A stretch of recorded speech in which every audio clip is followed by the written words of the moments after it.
Good afternoon everyone. I'm Eugene Montaño Inano ng Night Radio Katawan. Good afternoon, Richard. Sir, na-mention niyo po kanina na may natanggap kayong mensahe galing sa sinasabing suspitsado na sundalo. Kailan po yun? Actually, tinawagan namin siya. Tapos messages. Ang sinabi namin, sumuko ka na lang po. Dahil ayaw din naman namin na kami pa yung maaring kung hindi tayo magkasundo. Kailan yan? Siyempre, there will be consequences. Kailan? Kasi pag 70s na ngayon, mga 60s. Magre-resist siya or lalaban siya.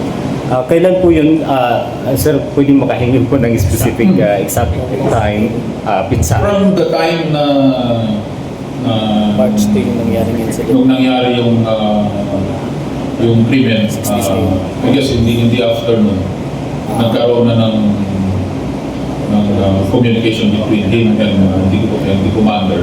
And he committed naman po na sabi niya, sir, susuko ako. So araw sa araw mismo. Opo, sir.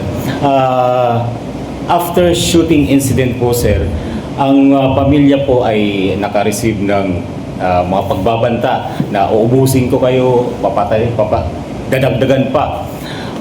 Ano pong assurance ng 8ID para sa safety ng pamilya?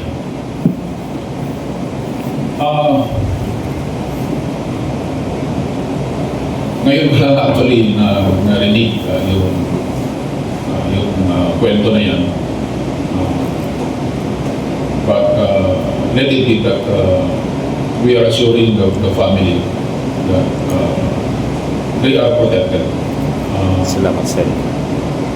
I guess kasi hindi naman po naipaalam sa amin immediately yung sitwasyon na yan.